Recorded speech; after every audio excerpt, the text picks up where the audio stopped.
I think he's a good player, but he's not like this superstar 80 carry or anything. I think he can do his job well, but if his team's falling behind, it's not like he's going to 1v9 carry or anything. I think he'll just fall behind as well, and it's up to them to play well as a team for him to do well. Well, welcome back. Cloud9 took a commanding victory in game number 1, showing again that fast-paced, aggressive play style. Yeah, and I think some of that started in the draft, right? They got the Vladimir in the mid lane. Kindred just fell all the way down in the draft, even though it's one of Meteos' best champions. And it allowed them to go in like pretty quick for a 26-minute victory from the draft to the game. Everything worked well. Yep, and it was Meteos with those aggressive decisions, like you mentioned, that was really controlling the pace of the game. That is an awful amount of buffs secured. That's only ones he got, by the way. Exactly. The team themselves got 14 of 18. So that just kind of speaks to the total jungle and game pressure that Cloud9 had. Only 4 blue or red buffs went over to NRG in that whole game. Also have to note, as is customary, Bunny is in for game 2, so I don't even necessarily think this is worthy of discussion this time. Although I will say, Bunny has 4 Player of the Game awards and only 10 starts. So, like, when he's on, he's really on. And he can single-handedly win them a game. He's making the big plays. But I like your choice of word there, customary, because it's not a surprise anymore. Now the worst-kept secret in the LCS. Bunny comes in every other game. This honestly just is starting to feel like an NBA team where you have, like, a good player coming off the bench. Like, Bunny's the 6th man. If we have an award for 6th man of the year, since he is the only participant, he would win it so far. But that's essentially what it is. He's a good player. Maybe he brings in some energy, and they alternate who's on the starting roster and who's on the bench each day, and they get subbed in at the end of the first quarter. And again, we've seen. Again, Australia. Yeah. I processed most of that. Probably doesn't work. This is North American LCS. I will talk about basketball with you later. That's fine. I got it. We'll sort it out. But I think Bunny, just shown up that he is still a strong player. Taking his comfort picks every now and then. Love his Bard, love his Thresh, but it feels like Sneaky is building synergy with both these supports now. It just feels like Cloud9, again, only getting stronger and stronger. Whatever's happening behind the scenes with the infrastructure, with the coaching staff, everyone is succeeding, even though they are continually swapping these supports in. And like you said, it's no longer really worthy of discussion because instead of having one great support player, they just have 2, which must be nice. Exactly, and maybe we'll see eventually something come down in the stretch. Unfortunately, we do have a small delay. Kiwi Kid is having audio issues, big surprise. Something with this guy is happening with his audio. Hopefully that's resolved as soon as possible. At least it doesn't pause us while we're in the game, which has been happening a few times. And, a bit of extra time perhaps for the team to collect, because NRG, they're definitely looking over thinking, okay, cool, what changes do we need to make? Because that game really just felt like, sure, draft was a bit of an issue. They gave Vlad away again. I don't mind that in a best-of series, because it's like, okay, like, do we pass the test? Can we beat Vlad? No, okay, that's fine. Like, let's go on, move on, and, like, try the next thing. But it wasn't even just Vlad that was the problem. Like, Cloud9 just took their comp and ran with it. They knew exactly what they wanted it to do. Meteos was able to execute the early game, and we're back into draft now for game number 2. We'll see what energy changed on the blue side, because game 1, unfortunately for them, was not close. Yeah, and I'd say the only thing that Cloud9 would want to improve upon a little bit is either helping out Impact a little bit more in a calculated fashion, or him just playing more conservatively and being willing to fall further behind. Because that feels like the one place where you can kind of attack Cloud9 right now. The games they've lost has been games where Impact has fallen really far behind. And in general, Impact has been sticking to, some of those safer champions. He's not really going for the big carries, although I guess some of those are starting to drop out of the meta. We'll see what he gets this game, I suppose, as the Ashe and Bard ban from NRG. So Bunny Fufu getting some respect off the bench. And there's Twitch and Vlad ban for Cena, and there's the Rise going to join in. So pretty standard stuff here. NRG, a bit more targeted on their bans. Yeah, we'll be curious to see if Bunny will eventually just pick Thresh later in the game. It'll depend on whether or not the enemy composition would be weak to some Thresh hooks. Varies by champion, but obviously Bard being banned away is strong. Question though is obviously with the Vladimir banned, like, what is the highest first pick value for NRG now? Apparently it's Trundle. Koss, again, he's been showing up on almost every champion he's played. It's a strong top laner. It's relatively safe to pick blind. Like, I feel like Cloud9 aren't really surprised by this, but if the plan for NRG is to get Koss going, this is probably a decent champion to do that on. Yeah, it's interesting though, because this is a matchup that Cloud9 was pretty fine with in the previous game. A lot of stuff obviously still available as well. They could go with Lissandra now. There's some power picks up if they want them. Rek'Sai is something that was banned last game that would technically be available. You would expect Cloud9 to pick that now. But we'll have to see what they decide. They're bouncing between a few hovers. Yeah, they're thinking maybe about the Aurelia, but perhaps don't fancy the matchup. Melee champions in general don't like playing up against the Trundle, but I feel like Meteos almost has to take Rek'Sai here. I wonder if NRG have a specific plan for the pick, but this would be perfectly good. Lissandra flex pick, strong jungler. Cloud9 going to start off strong here on the red side for this draft. Yeah, I agree. Hovering longer than is customary for Cloud9. Back in the day, they'd always just be Insta-lock. two guys, boom. Reaper maybe instituting more casual of a pick and ban phase. Lemon's back somewhere on the Challenger team, shaking his head. Yeah, it's just like they're giving them too much time to react to these picks. They hovered Lissandra and Rek'Sai for 5 seconds before locking. Because that essentially extends the timer of the other team to respawn. Well, C9 do take the picks we expect there. Lissandra and Rek'Sai were the first two. We'll see what NRG have to answer with, because again, this is a pretty predictable start to this draft, which isn't too surprising. See if Santorin finally goes to the Eve. He's been hovering it a lot. I believe it's one of his favorite champions. We've But seen a not little too bad bit right of now. Eve. We've seen a little bit of it in the LCS here, but hasn't found much success, that's for sure.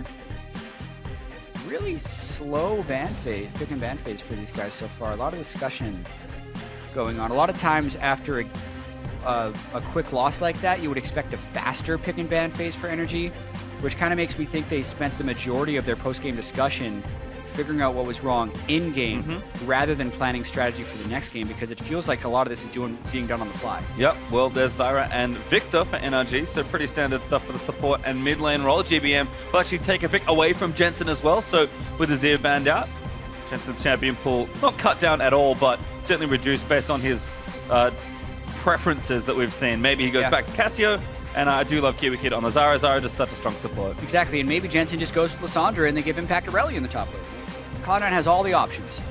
But to go back to your point, I think the Zyra support is ridiculous right now. Like, it is just so strong, especially late in the game when it gets Leandries, to be able to bring that much damage and pick potential from the support position with fairly low gold cost items, plus having a strong laning phase. Like, the main weakness is you can get caught out and your positioning is very punishable. And oftentimes it's Olaf who actually destroys Zyra. But when the Rek'Sai is already locked in, it makes Zyra an even higher value pick. Yep, feels like almost a blocker pick as well to the Siva Karma sort of strategy. So there is actually going to be Braum and Jhin for C9, perhaps pivoting there, seeing that Zyra on the other side. This is more of what we expected from Sneaky in Game 1 with the Ashe ban, because currently Jhin is the closest analog to Ashe as far as what you bring to the team. Decently strong laning, somewhat long-range initiating marksman. Plenty of strong utility. I love it. Sneaky's Jhin, a thing of beauty, certainly. But Bunny Fufu actually just going to take Braum instead. So sticking to that strong melee support, rock solid really is. Braum, again, should be a tough laning phase, depending on what Oki goes for on the carry spectrum as well. But they took the 2v2 they didn't necessarily want last game and were fine. We'll see if maybe they get the swap. But if not, feels like C9's bottom lane can certainly hold their own. It definitely feels like C9's bottom lane is not scared of OQ and Kiwi Kid at all. It's another lane that should be pretty good against it. It should actually win. Zyra should be very good against Braum, but I wouldn't be surprised if C9's totally fine just taking the lane heads up. Yep, and there's the Lucian and Gragas to round things out for NRG. So Zyra Lucian, pretty strong, aggressive bottom lane there for NRG. Santorin does go back to Gragas though for his pick, so he's played this a little bit into the Rek'Sai. Started to see Olaf here and there for particular players, but Santorin seems to like this side of the matchup instead. Yeah, and it's just good general initiation tools. I think even when Gragas came into the meta back when the Cinderhulk buff happened, way back in the day, he's always been an exceptional Gragas. So him picking it here, no surprise, and it's specifically good against Jhin, I think, for his relatively low mobility. And perhaps Jensen, who looks to be the last pick here, with Impact probably taking Lissandra again. Maybe fancies going back to his old assassin days. He's played a few assassins here and there. This split of the NALCS, and it will be LeBlanc into Victor. So this is actually a solo lane combination I'm not a fan of. A lot of times with double AP, one of the big strengths of LeBlanc is that you force the enemy to build MR to avoid getting bursted.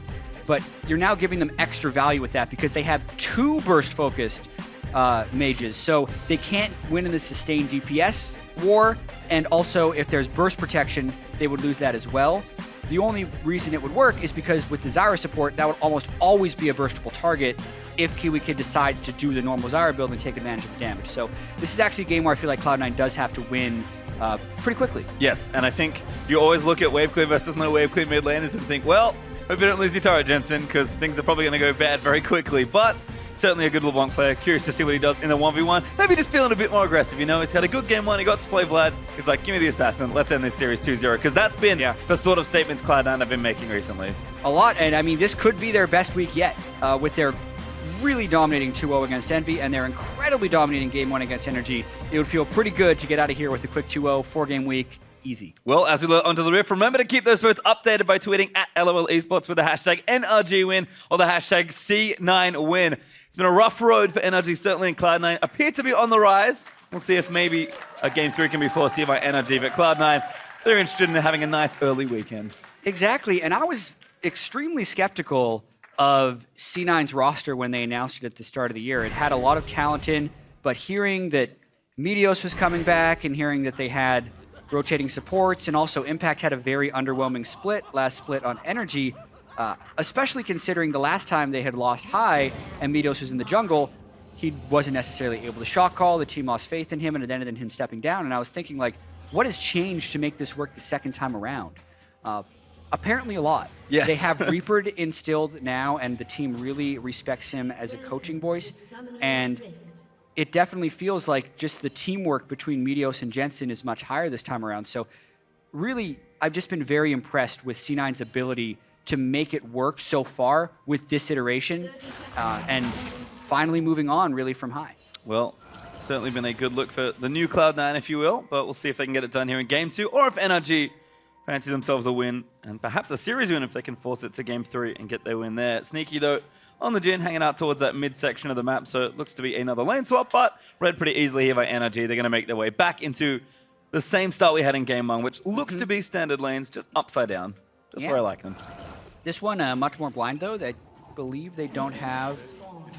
Yeah, there's not wards on the Groms to see the start. And this will be interesting whether Sneaky and Bunny actually start a camp, or if they try to late invade here. So it's going to be tweaked a little bit. Their timing on this evade is going to have to be very exact. Yep. 130 now, but not moving just yet. Yep, there's the ping. Immediately they move out. I'm going to get spotted by the ward, which barely times out. Oh, he probably saw that, and that'll stop them from doing the camp. The question will be whether or not they can lay a bunch of damage down when C9 go to check. Time to leave. Yep. And we're good. Yep. They prevent the camp. Essentially, Jhin and Braum wouldn't be able to take the camp nearly as well as Zyra and Lucian, so they just want to take a 0 camp start and ensure that. Yep. So I think that's a success for Cloud9. Yep, certainly is. Nice even start here as we'll begin our 2v2 lane here in the top lane. Sneaky's Jhin pretty strong. We'll see if the aggressive 2v2 lane from NRG can find any traction in the early stages. But standard lanes again looking pretty similar. This may be the big matchup to watch there as Jensen does move in for a bit of poke, but GBM ready with the laser does get the trade back. Yeah, and this lane, believe it or not, is decided more early than it is late because it's all about the item thresholds you can reach. GBM is going to need to get one upgrade of his Hex Core so he can clear the wave quickly, and magic resistance. If he gets to those 2 items before Jensen can build damage, Victor actually wins the lane and can consistently shove in LeBlanc. If that doesn't happen, LeBlanc will have enough burst to take out Victor, prevent him from wave clearing, have kill threat, and also roam threat. So really expect maybe early ganks in that mid lane because it is so volatile. Yep, Meteos again was able to set the pace of Game 1, and here he is already in Game number 2. Looking for that gank in mid. Tortilla, the belly bump. Jensen. Damage is there, and they're going to have to move it around. The chain's going to land off to GBM. Meteos going to try to turn it around. Jensen moves back in, flushes out of the way, gets the outplay and stacks first blood. And that was really cool. Everyone in that fight seemed to play it exceptionally well, but specifically Jensen hopping back and forth and neutralizing the level 3 gank from Santorin. I believe Jensen actually pinged level 3. As Meteos arrived, would have had to skill up, and then because he was able to land the chain on GBM, we have to see this again. So instantly gets him level 2, then level 3 as he's dashing away. But then they get the chain into the knockup, and GBM cleanses, and then look at that from Jensen. He still gets hit by the laser, but GBM just doesn't have enough damage. And the fact the first blood goes to Jensen instead of Meteos just adds insult to injury. Second Doran's ring already for Jensen, no summoners on GBM, and that is going to be a difficult lane for GBM to deal with now. Early question answered. We talked about it. Can they snowball the mid lane on the Cloud9 side? Well, they're going to give it a go, Gank but again! 3v1 right now for Jensen. CV Magic's his way out of this one. Damage in from Oki. Flash from Kiwi God. Kid. Jensen. And he Whoa, he goes back! back. And now GBM going to try and chase him down, but he might have made enough space. The heal used as well. They're committing everything to kill Jensen, but his buddy Fufu saving the day, puts up the door, and escorts LeBlanc out to safety. Oh my God, that is now 4 flashes and 7 overall summoner spells that NRG has used in pursuit of Jensen for nothing. They get no kills, and in fact, it's still Jensen who walked away with the first blood in the first gank. Wow, that is a big hole for NRG to now pull themselves out of. And so many resources committed, but Cloud9 find themselves with the only kill of the game onto its most important member for this game. Sneaky gonna push that wave in. Kloss just gonna farm out what he can. His Impact just hanging back, doesn't want to get ganked, but we set it all up and look what happened. Yeah, we're like, the early lane is gonna be pretty important. NRG was like, okay, GBM, carry us, please. And it just hasn't been able to work. Now an early blue buff goes over to Jensen as well. This flash will be up soon. So OQ did heal flash, Kiwi Kid did flash, GBM did cleanse flash, and Centaur did flash. Six overall summoner spells were burned. Obviously, Meteos, Jensen, and Bunny Fufu all helped out a little bit, but a lot of that was just in Jensen outplaying and just distorting wherever he wanted to. Oh, that Perfect chain. Oh, so much free harass. Easy damage there for Jensen. That blue buff gonna start to cause some problems. And we talked about it. With initiative, LeBlanc can really start to snowball almost any lane. This one, no exception. See if GBM can collect his farm safely, or if Jensen, especially once he gets that ultimate, just going to start looking to kill him or kill other people in the side lanes. It really is all about the mid lane right now, especially given how much investment both teams have had early on. Yeah, I will say, though, because of the early gank, he won't hit level 6 before GBM, but they know GBM is out of flash. Jensen goes in, Meteor's going to look for it, Q lands in, GBM in trouble, going to get tagged up, the stun lands in, Jensen needs one more auto, does get it down, and Santorin's too late. Really close, actually, to connecting with that body slam that may have trapped Jensen in turret range, but doesn't matter, get another kill on a GBM, and maybe the snowball continues. Certainly looks like it. Impact wants to kill Quas. Quas going to get dope, perhaps. Level 6 there for Lissandra, low on mana. Of course, now level 6, and I think that threat's gone. Really dangerous to dive a Trundle as well, especially with minions dying around, since he heals off of just anything that dies. Really just perfect chain. Looks like his cleanse was just coming off cooldown as that gank was approaching, so he couldn't necessarily cleanse the chain, and they just moved their crowd control all together and got him down. Yep, 2 kills before level 6 for Jensen. Now goes back, got a Fiendish Codex added in for some early power. Up a little bit in CS, GBM's lane's about to get awfully rough if it wasn't already. Yeah, exactly. And we mentioned about those item breakpoints that he needs to be able to hit. Really, GBM isn't safe until he has that upgrade and a Negatron Cloak, and he's still not there. 235 gold towards his magic resist item. He can kind of clear the wave, but he can only get into range to clear the wave while he's in threat for his life. So Jensen will continue to be a bully in that matchup. Back in the top lane though, Sneaky with the early BF sword. OQ still sticking with the Ghostblade builds. It's been still the standard for the Lucians despite some small tweaks on this particular patch. Yeah, both of these dual lanes have actually traded ganks in mid, and the lane is equalized, mostly.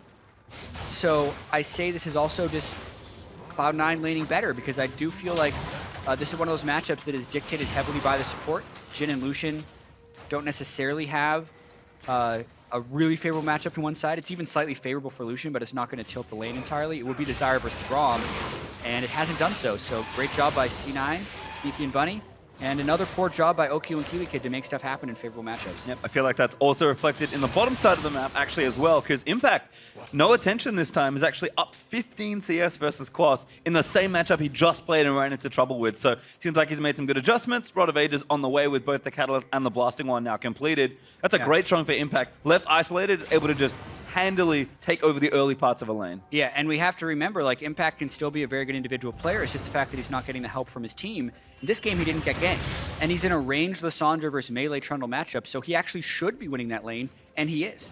Well, good stuff there from Impact as Cloud9 again playing around their mid lane. And Meteos continuing to take jungle camps away, though. How very cheeky.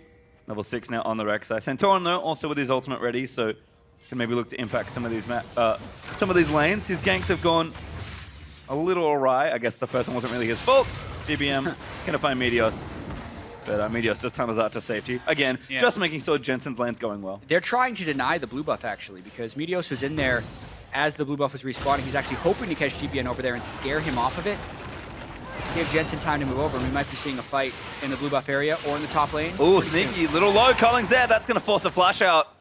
Bunny Fufu maybe turning it around. LeBlanc's here. Here's the TP in as well. Meteos also made his way up, and OQ just gets tagged up. He's going to get shot down there by Sneaky as Jensen actually gets it. Yeah, and anyone could have taken that kill. OQ didn't even bother using summoners, but they give it to Jensen because gold is actually a little bit more valuable the further ahead you can get from someone. Like, 1,000 gold advantage is on one person is better than a 500 gold advantage on two people because your items multiply with each other. So the more kills and the faster Jensen can get ahead, the higher his chances are of completely taking over this game. 3-0, he's on a good pace. Certainly is. 100% of the kills all belong to Jensen.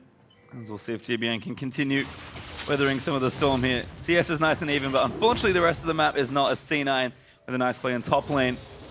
Continue to play aggressively. It's poor OQ. I don't think he's ever getting out of this. Yeah, as soon as NRG try and go aggressive, though, they get double TP'd on. I mean, he dashed forward above the minion line, and then it's like, all right, time for double TP. One comes in pretty far behind on a ward. Sorry, just a single TP, and LeBlanc had roamed up. Sneaky wanted it. He threw off the last bullet to give it to Jensen. Jensen took it beforehand. Poor OQ. It was the smartness of Meteos and Bunny Fufu who didn't want to steal the kill. Yep, chain CC to death there, unfortunately for the Lucian, so does keep the summoners, but didn't really have a choice. Bunny Fufu's actually in the bottom lane now.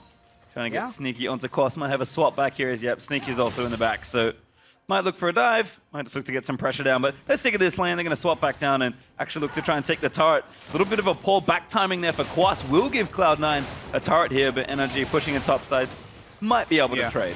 I really think if Cross is there, maybe he would have died. So yeah, true. Unfortunate back timing. What's interesting here, though, is whether or not NRG decides to try and push that top lane because they had been almost freezing it, afraid of incoming gank pressure. Just kind of goes to show that NRG aren't necessarily up to date with the pace of the game sometimes. Now they're pushing it with the defense. They should still be able to trade the turrets. Yep. Looks like just some trades here. Impact getting aggressed on, but just gets slowed down. Good proc there on the Santorin jungle item, but Impact gets himself out. Jensen already gone back as well. Got himself a Morello Nomicon now, and I did just notice he has teleport. So that could have been a real bad time in the bottom lane, but NRG don't overcommit. Smart play there from them as Cloud9 just going to convert back into this Ocean Drake. Yeah, and with OQ still in the top lane, there's not a way for NRG to realistically contest this. They also don't want to be fighting a Drake into a Morello Nomicon at 11 minutes LeBlanc. That is a rather strong champion. And GBM had just gone back to base. So smart timing by Cloud9 to take that trade. Yep, GBM has hit his items that you mentioned, but fortunately, I think it might be too little too late. Jensen seems to have complete control of the lane right now. In fact, Cloud9 rotating in. Maybe looking for damage on the mid here. They're going to ride the wave in, but GBM there with the wave clear.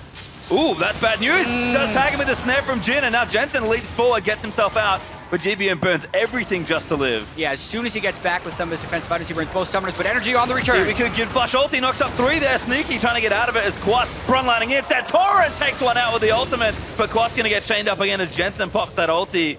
No kills on the return though. NRG with a nice counterplay. Yeah, they had the numbers advantage. That was really solid, and Santorin had a great executing ultimate. Remember, Impact is still in the top side. His teleport would be up, but it would be rather dangerous to use in this situation. And again, like a wave clear, they're going to try and defend it, but going Meteos goes in! Tower goes down, and Meteos going to get smashed by Santorin.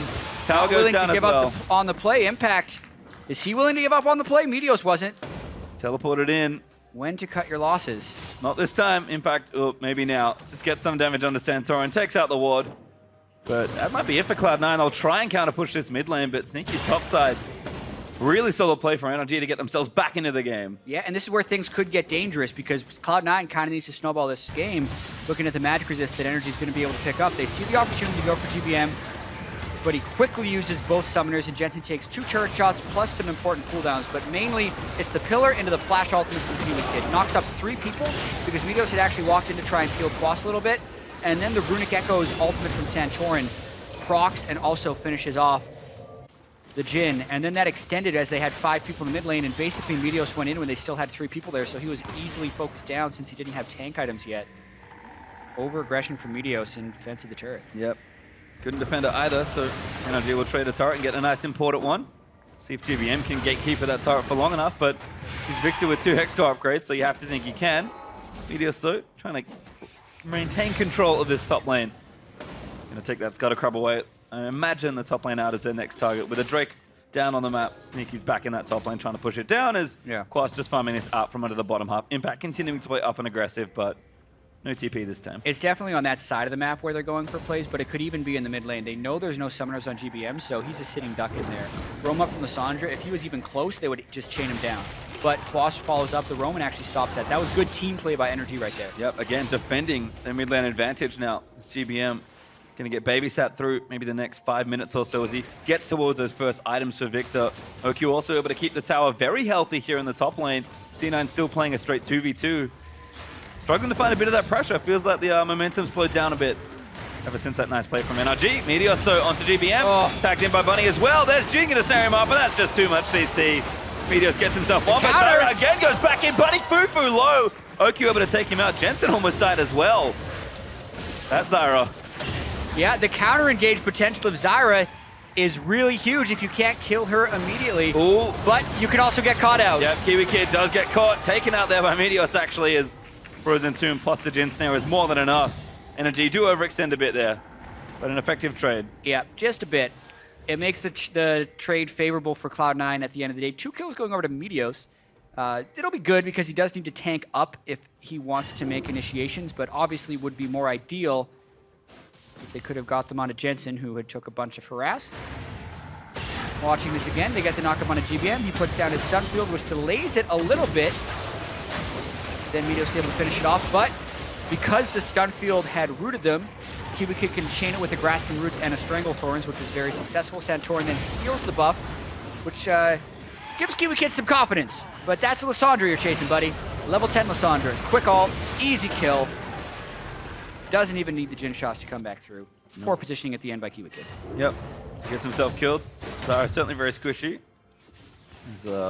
Uku just pushing this out in the top lane. Does have his Ghost Blades, so should be a pretty easy turret take. Kiwi Kid and Quas here as well.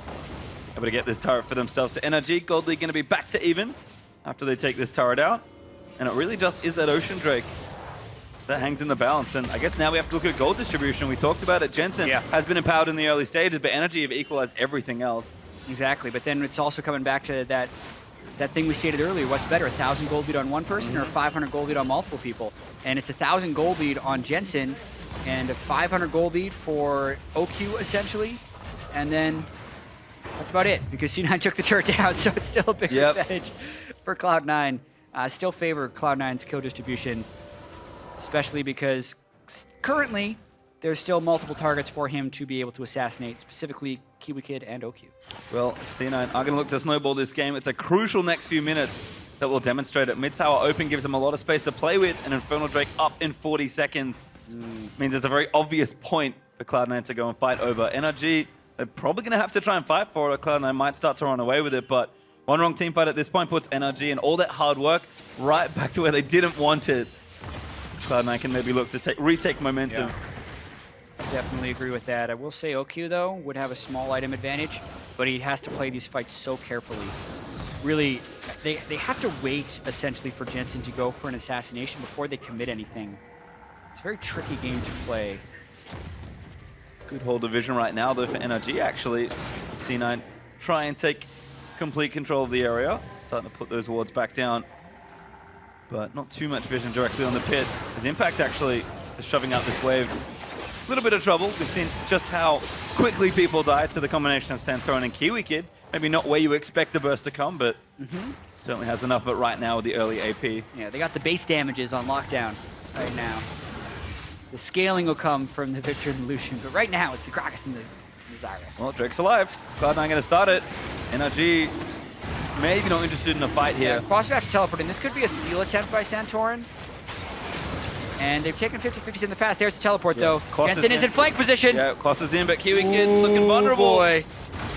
This is risky. Drake goes over to Cloud9. They'll secure the Infernal. Do they go for a fight? They've got GBM. Impact going to go straight in for it, but he doesn't take the claw. Jensen just looking for his moment. Goes in, dies for it, looks for Santorin, gets out immediately. NRG, very well played to not die there. Yeah, and Cloud9 is also being hesitant not to overcommit because they know how well Kiwi Kid can turn. So I actually really felt right there like Cloud9 was trying to bait Kiwi Kid's ultimate before doing a full initiation, both with the Claw and with Jensen first distortion in, because they really didn't do anything with those spells. Those were just fake outs for Kiwi Kid. Kiwi Kid doesn't bite though. Oh no! Last order needs one more. Doesn't have it. Oh, just out of range. Jensen's fine. It's a few bullets on the back end, but no one's gonna die again. Wow, that was incredibly close for killing Kiwi Kid. Kiwi Kid goes full Magic Pen. He has no extra magic resist in his build.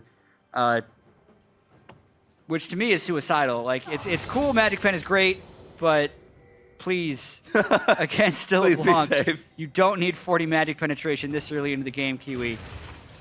It's better to be alive. Well, 35 will do. Build some magic resistant. you live that time, so clearly calculated as Riftchild going to get donated over to someone on Cloud9. They are starting it, and no one in the area from NRG to contest, so another clean objective take here for C9. As the pace has slowed down a little bit. Cloud9 not getting the same advantage they got in Game 1, but I think still taking fairly similar looking risks. NRG have done a much better job adapting. Damage control has been good this game, and they are starting to scale up. Even though Cloud9, they are up 2,000 gold, so still with a lead here at 20 minutes. Exactly, but most of that lead was super early on in the lane from Jensen when they had NRG basically send the whole team to try and kill him, and he still walked away with first blood and no deaths. I feel like when Jensen gets Ludens is when it'll get really crazy, because he's going to have this level 11, basically level 2 ultimate spike before the enemy team has time to build Aegis or Magic Resist. I also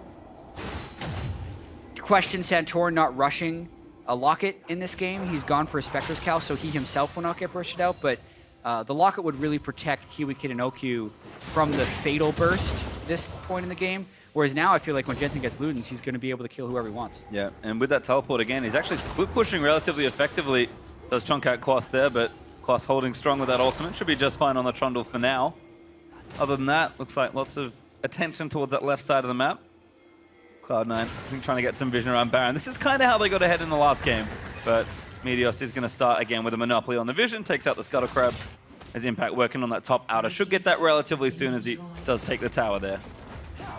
Yeah, and it's actually an opportunity for NRG to push a little bit in the mid lane, because they've seen the flanks of C9 and with Jensen and Impact in the side, but the problem is it's double TP.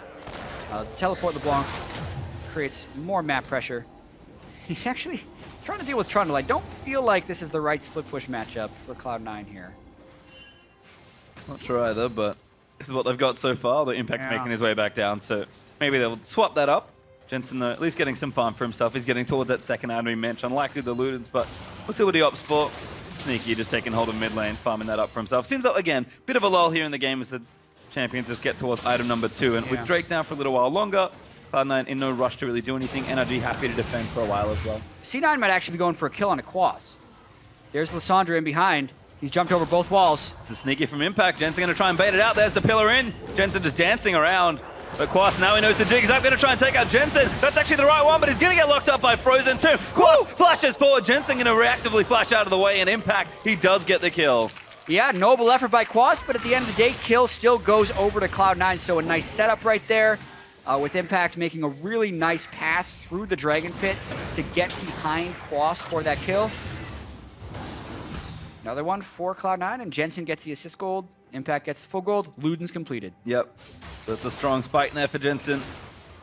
Let's watch this one again. Quas really did make a big effort of this. Yeah, I mean, Jensen doesn't land all of his skill shots, and Jensen's obviously baiting a little bit too, because he knows what angle Impact is coming from, so that's why he gets close there, and Quas nearly bursts him down.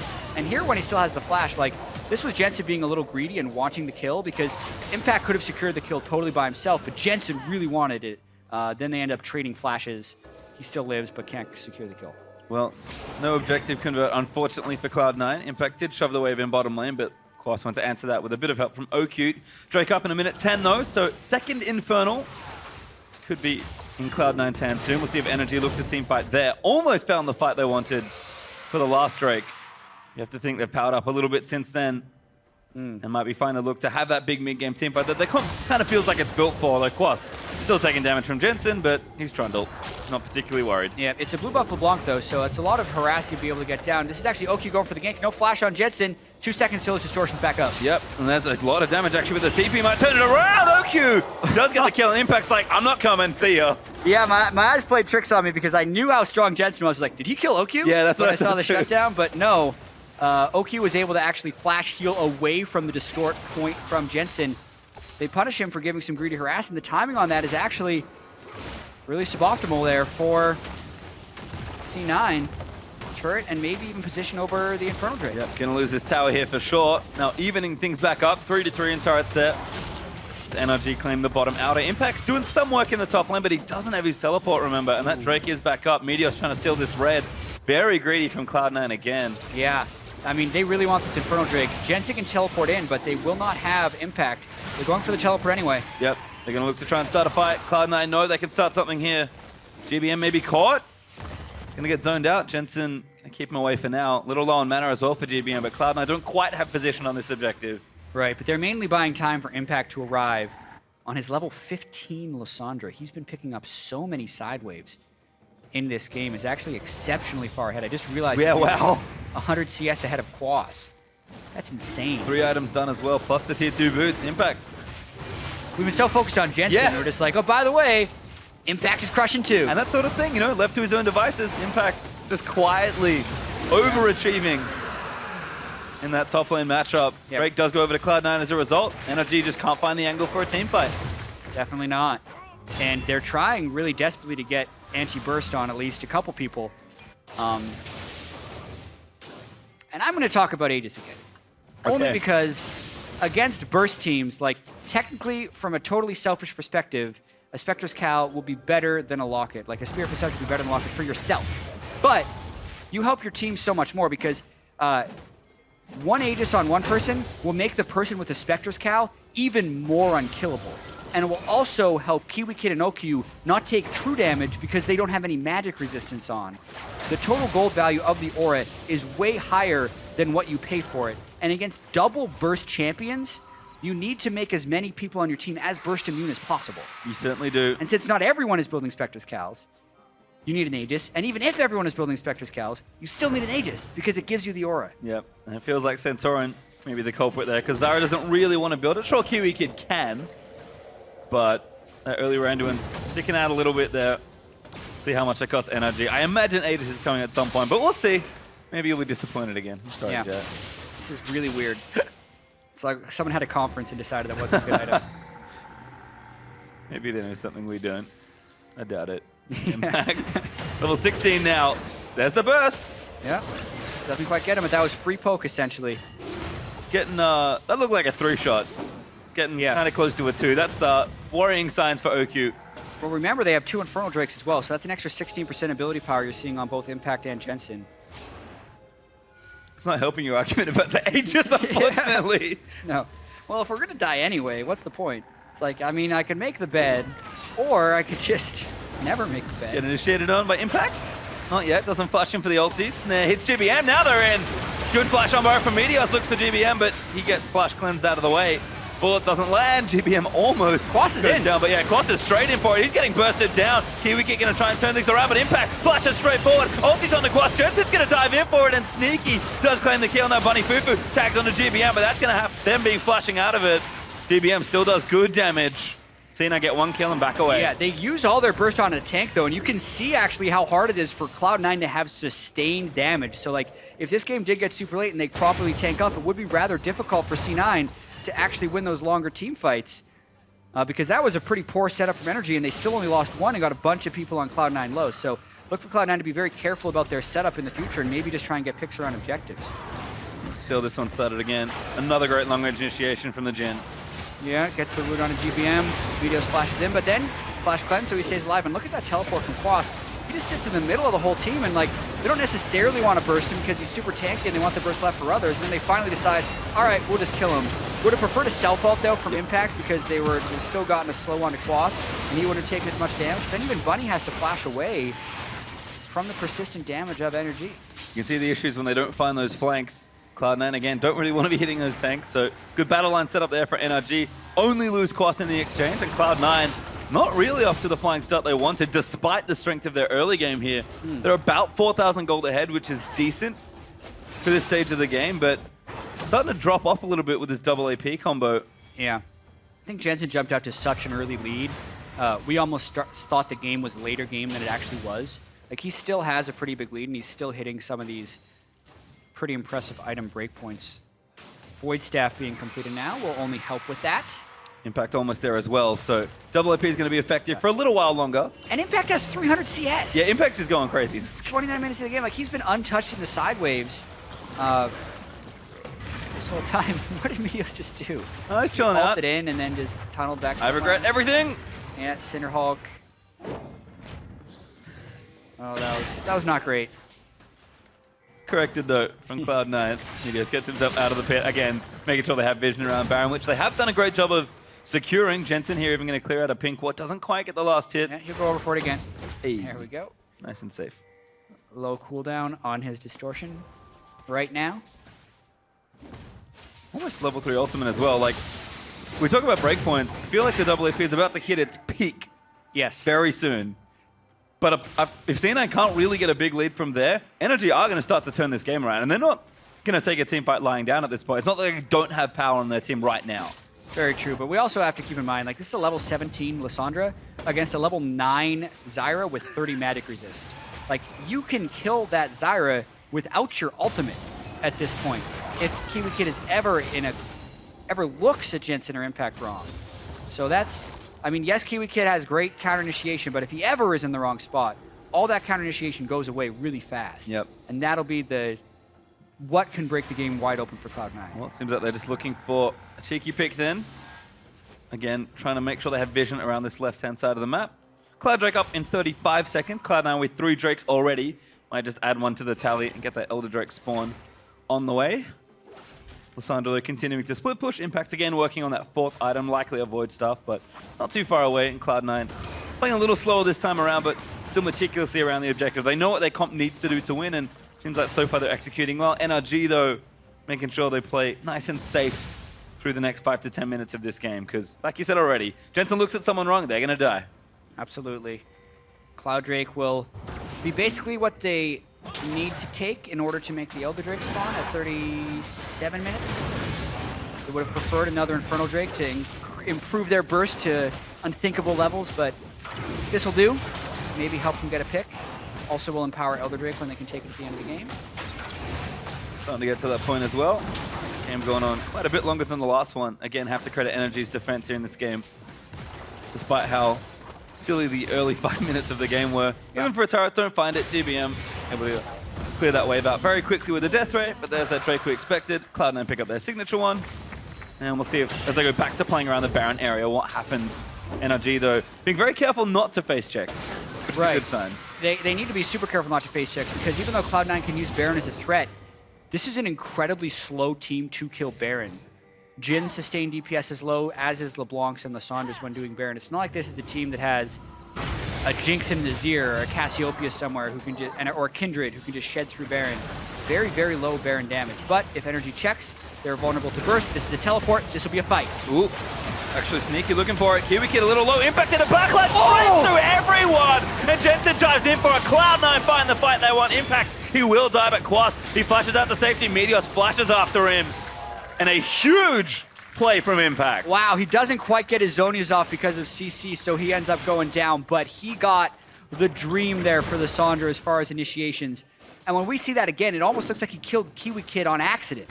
He was probably going for OQ, but the splash damage killed Kiwi Kid. This will most likely be Baron for Cloud9. Well, you said it. Not the best Baron team, but with 3 members of NRG dead, they'll safely take it. Santorin not even walking up to that side of the map. Cloud9 will claim Baron. Game is now in their hands with a very nice looking gold lead after that play. Yeah, such a beautiful teleport flank by Impact. So they already started, and they're funneling energy towards him. And yet he goes for the burst on OQ, and the AoE just kills the Zyra because they're grouped up a little bit, but that's because they were being funneled backwards. Quas ends up going down as well after Meteos flashes to Umburo. Great fight from Cloud9. Yeah, good CC chain, like you mentioned, for Impact at least getting traded over, but we talked about that Lissandra that's just quietly crept up to 100 CS in the lead and almost a full item build, actually. Yeah. Impact, left to his own devices, did have to make the big play. Boy, did he make that one count. Yeah, he is going off this game, actually. Nearly 14,000 gold, 33 minutes in. Highest gold on the team. And when he gets Rabadons, that type of collapse is going to be even more impressive. Well, Cloud9 now falls in their caught. They're going to shove down this turret. Jensen threatening forward. That was Oki who was looking for.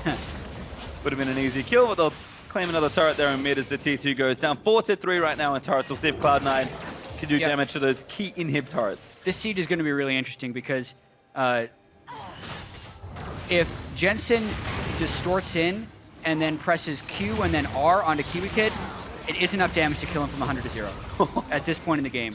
with the level differences and the low magic resist. So it's going to be really hard for Energy Energy to defend. Well, LeBlanc going to GBM that time! Takes him out in 3 spells. Wow, so that was with an Abyssal Scepter. That's the type of siege that you can have with a late game LeBlanc. A little bit too close to the sun, and there goes the wave clear. Here comes Cloud9. Yeah, Koss is trying something in the top side. Does have his TP, but just looking for a trade here. C9, though, going to break in mid. Jensen gets snared up, but he doesn't go down. Cloud9 going to take out that inhib. Koss still working on it in top lane, though, but Cloud9 might just fancy a race. I mean, I feel like someone should go back for him. Jensen has done that because they know they're going to get 2 inhibitors anyway. He's got TP as well. Now going to chase Koss away. Can he kill him? Koss is pretty tanky. Jensen distorts in, gets bitten, but Jensen lands the chain in, and Koss is not safe from the wrath of Jensen. Impact takes that Kiwi Kid back in the base of NRG. And when Jensen kills him, he can teleport back into base if he's able to do it, although that fight's actually getting pretty close over there. Either way, it looks like Cloud9 might end on this side. Yeah, Koss dead actually does go down, and Cloud9 going to push in to take it down. A desperate play on wall. Respawn. Maybe not. Santorum back in. Bunny Fufu low. Impact though pops as Zhonya's, takes out OQ. Sneaky eating damage from GBM, but he pops the ulti in. We're going to try and take him out. That's the kill they need, and Cloud9 are going to swoop in to end the game. Wow, and they got the break they were looking for when they found the fight around the Baron Pit, and very swiftly once they had that edge, they can take it to victory. Nice 2-0 series by Cloud9. Very, very strong play. And that man on your screen right there, Impact, finally having a big game, it felt like. Sneakily, he pulled off just as big of a game as Jensen did. All the focus was on Jensen at the beginning of the game, but left to his own devices, 1v1, Lysandre versus Trundle, he crushed. Yeah. And he got incredibly far ahead, not just in gold, but also in levels. He was level 17 or 18, easily first in the game. Yep. No one on NRG was above level 16 by the end of the game, but both Impact and Jensen were, just to give you an insight into the control that Cloud9 had on that game. There's a lot of gold value in levels as well as the actual gold value that you have. That was a 12,000 gold lead, so good job by Cloud9 and a perfect week. Yep. Certainly a good way to end it. 4-0 with some very impressive looking play. That last game, definitely looking a little dicey. Energy again with some good holds here and there, but it was Impact that just broke open the game with that one big play. He really did, and it was a bunch of small plays to give them the small leads and the gold advantages in the wards to teleport to in the first place. And for Energy, like, they played decently on their back foot, but you need a plan after that, right? Like, it's great to be pretty good at stalling out games, which I actually think Energy are good at. But if you are able to stall out games, unless those are at least occasionally turning into victory, it's a useless skill. Yep. So it definitely feels like Energy have to go back to the drawing board, figure out a more aggressive play style, or just a better way to try and win from behind instead of just prolonged defeat. Yeah, you can see some adjustments there as well. You know, Lucian Zara much more aggressive this time from OQ and Kiwi Kid, trying to really take it to him. Lots of attention in the early stages of the game to affect the point of the game where they thought was going to be the big one, which was Jensen for a lot of that. But the double AP, we talked about it. It definitely had a timer on it, but Cloud9 made sure that was never a factor. Yeah, and unfortunately, you know, a lot of times, sometimes you think you always want GBM to carry confidence into the game. He sent out a tweet last night, which is like a bunch of poorly drawn characters, like one slapping each other in the face, and he was like, "That's Jensen tomorrow. I'm gonna get him." That's not what happened, unfortunately. No, not this GBM. time around. He got killed a lot, early, mid, late, 1, 5, and 3 on Victor. He also got egged on Anivia to being killed multiple times. Like, this was Jensen and Cloud9 really taking it to GBM and the entire Energy team. Yeah, just amazing stuff there. And again, Impact with such a huge play. I think we're actually going to watch that again just to see how this all sort of worked out. Yeah, so this is after Never mind. Victor had already been killed. But no, this is fine. This is the final push. Kiwi Kid instantly killed, as is customary with that build. And no Aegis on the team.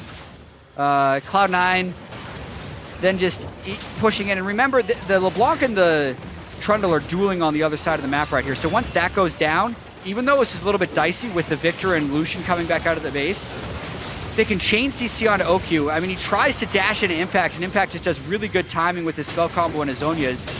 And then here comes the Blanc. They get some slows onto GBM, and he just easily finishes him off for the final kill of the game. And that was just, instead of going back and forth and back again, they make a relatively aggressive call to push to end the game, and they do so. My favorite part is that Sneaky's just sitting in GBM's ulti, firing off shots at Jim, but did it cost him? And before we head to the analyst desk, let's check in with Frick, who has an interview with Cloud9's Danish Dynamo.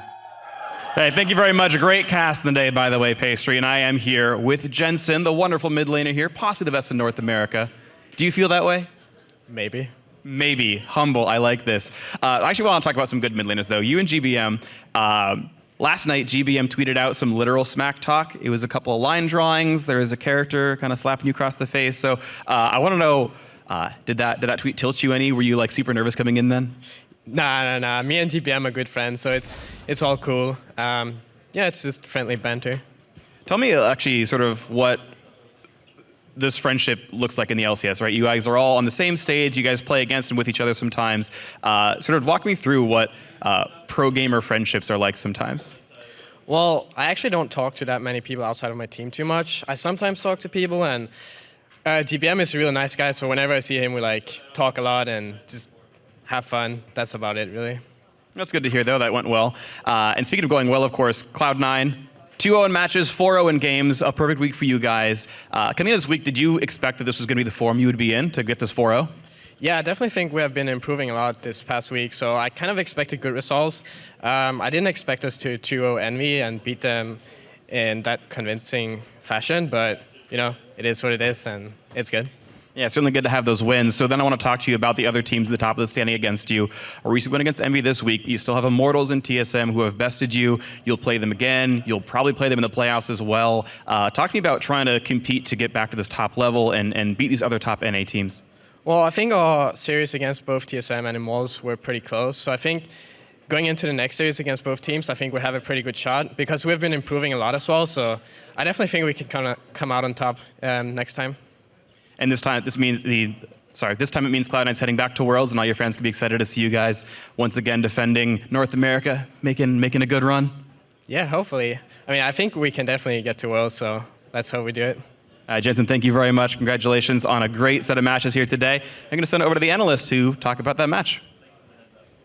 Thank you very much, Freak. Cloud9 putting the nail in the coffin for NRG there in Game 2. A slightly slower game, still only 36 minutes long, but 35 minutes long, but you compare that to the 26-minute win in Game 1. A little bit slower for Cloud9. But all in all, you know, as Jensen said, for them, they've seen steady improvement week over week. I believe we've seen the same thing. Right. I think the biggest thing to look at is Dragon Control. They're a team that had been struggling a little bit with it, and this series they got every dragon. You know, NRG didn't get a single one. They every got Barons dragon both games. They baited them well. None of those Barons really looked like, oh no, are we gonna get this or not? You know, they kind of did a really good job of forcing people to walk into them. This game they had that big fight.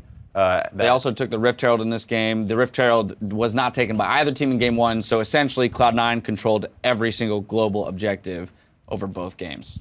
As expected, you know, I want to see more of the cologne come out, more bodied, because that's exactly what Jensen ended up doing. This. You got a brain? You got a little bottle of it yourself? Maybe. I mean, I'm sure he's got it here at the studio. We saw him with it the other day. But either way, I want to dive right into this. Team comp-wise, of course, we see this time the Trundle pick very early for NRG again. At least this time, Cloud9 picks an extra tank target for it. Yeah, but it doesn't make any sense. Right. I mean, Quas is obviously a player who's known for his unorthodox top lane picks. He has a counter to Trundle. It's not a big deal to play against him. The Illaoi looks very solid, but now that for some reason, what worked yesterday, they refused to try it again today, where Cloud9 has had some priority onto the Trundle every once in a while. So why not just let him take it? And for some reason, they just want to first pick it and gets into the Lissandra, and Lissandra, you know, the impact, getting into the backline of Zyra and Lucian is going to just wipe them every time. Mm-hmm. I don't know what to call it, but it feels like they're like trying to like mind game the draft too hard sometimes, where like, you know, Impact does have a very good Trundle, and so I can understand the mindset of like, let's take the Trundle away from him, but then you're not really playing to your team's strengths, where I think giving Quas the opportunity to play that Illaoi into Trundle like we saw him do against Zig yesterday,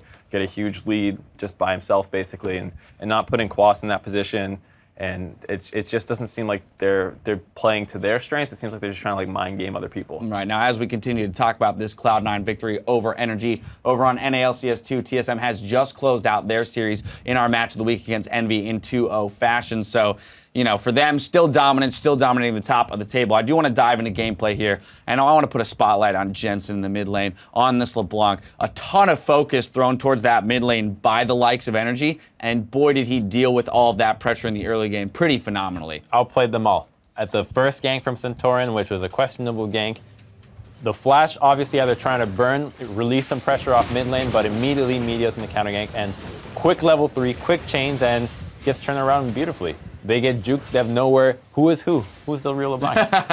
Yeah, I love the decision to go back there. I feel like some mids might not have had the aggressive mindset to take his distortion back. And then here, the second gank comes in. NRG just dumps everything that they have into I mean, he this. has no flash at this point, and he still gets away with it. Yeah, I mean, this is just the kind of thing where it feels like they're trying way too hard to influence GBM's matchup, and they're throwing away their top advantage to do it. Yeah, I really hate that gank by NRG, who have always picked a winning 2v2. That's why we see both of these games, both dual lanes going to the top side, because Cloud9 is trying to avoid the oppressive Caitlyn or the oppressive Zyra lane. And then when their advantage is in the top side, for some reason, they decide to blow every single summoner except the Ignite into somebody else's lane. So now who's going to win the lane? Right. You got nobody winning lane anymore. And it's like, okay, now the game's going to be lost gradually. I think it's really interesting to point out the difference between how C9 plays around like trying to neutralize an enemy's advantage and how NRG does it. In game 1, you know, Meteos goes top once, burns the flashes, returns 5 minutes later at the very last second to get the kills. Here, NRG, you know, they go mid early to try and help GBM out. They get the flashes. It doesn't work out exactly right. And they instantly go back up there, blow everything trying to do it. Don't get it. It's just like it's like the same idea, but just the execution are miles apart. And for many reasons, player of the game is going to go to Jensen, but primarily the way that he did deal with this early pressure, got himself those early kills. We saw he had the first 3 kills of the game, utilize that advantage to push himself to a 6-1-4 scoreline by the end of the game. He's 2-for-0 on his LeBlanc player of the game, so I'm expecting every single time he whips out LeBlanc that we're going to see some really outstanding performances by him. It's a statistical fact, man. Play LeBlanc, player of the game. There it is. He loses the game, 0-10, player of the game. LeBlanc against Zyra is pretty easy to get player of the game. It's fodder. That's I mean, true. especially with the Lissandra setup we saw a couple times. All right, well, we've got a fresh series of game right around the corner, so stick around as Phoenix 1 takes on the defending champs, Counter Logic Gaming. North American LCS returns in just 3.5.